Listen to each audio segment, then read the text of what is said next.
as far as the type of society that we live in and our instant gratification and our ability to kind of avoid being uncomfortable with technology, with options, with different things that we have. So I was thinking about aging and getting older, and I'm on my way to take the kids to the dentist, so forgive me for the road noise in the background. We have so many people that are getting plastic surgery and Botox and fake lashes and brows and lips and butts and boobs and all kinds of things, calves, whatever it may be, right? And the interesting thing is that a lot of people that are doing these procedures, and I'm not trying to be offensive if you've had any of these procedures, I'm just trying to be real here and get to the heart of something, because I think it's worth talking about. But a lot of people that have had these procedures have not put in the effort to age well, to take care of themselves. Now some have, but I would say a majority of people that have had these types of procedures have probably treated their bodies like trash most of the time. They don't eat well. Maybe some of them smoke. They're just not taking care of their skin or their immune system or their, physical fitness or different things, right? And so instead of doing that, there's, I can pay money to have this liposuction or this tuck surgery or this implant surgery or, have these things tattooed on my face so I don't have to put on makeup every day or whatever, right? I can inject stuff into my muscles so it paralyzes them, which is a known neurotoxin, Botox, by the way, if you didn't know, so that my face doesn't move, because then no one will know that I have wrinkles, right? So again, I'm not trying to be offensive. I'm trying to cut to the heart of something here, because I think it is a heart issue, because I'm struggling with it too, right? I'm getting older. My face is not as tight as it used to be. I have wrinkles that I didn't have before. I'm 40 years old. Of course I'm going to have some of that stuff.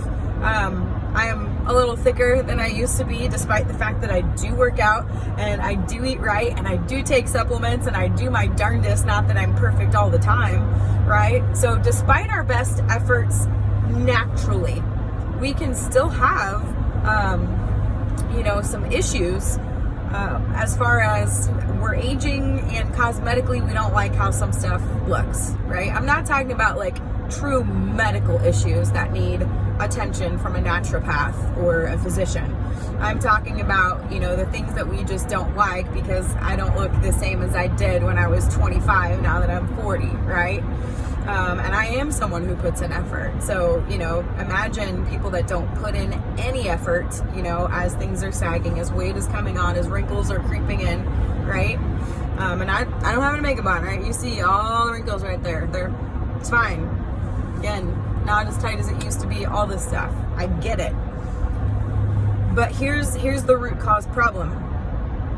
Rather than dealing with and facing with the fact that our physical selves are kind of fading away and aging and getting older, and having to mentally process that and having to reevaluate what's priority in life and having to learn how to be comfortable in our own skin as it is without altering it to try and look like something else or someone else's expectation, or at least what we think that looks like, that may not even be the case, right?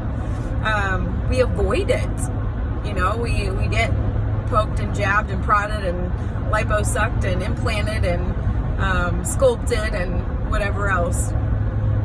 So there's things that we can do. I use good skincare. I use cruelty-free, vegan, non-paraben, nasty ingredient stuff, right? So I try to be a conscious consumer, and I do try to take care of my skin. I do try to eat well. I do try to take quality supplements for the things I know I'm not getting in my diet, because food today just sucks in general. Even if you're buying organic and stuff, it's just less than it used to be nutritionally, right?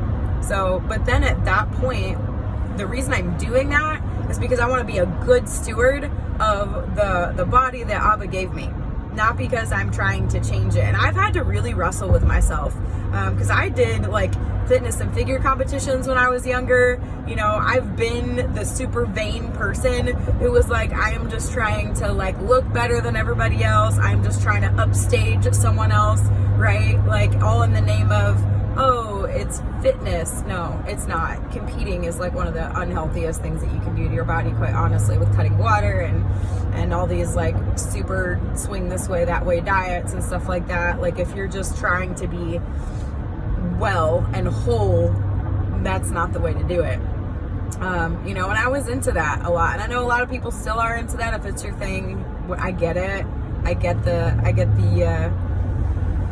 pull of it on our flesh, right? To want to look good and look better than other people. I don't have that need anymore, so that's just me.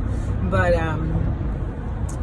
so again, our heart motivation. Why are we doing what we're doing? You know, is it vanity's sake? Is it insecurity? Are we trying to avoid confrontation with ourselves as we're aging and we're physically imperfect?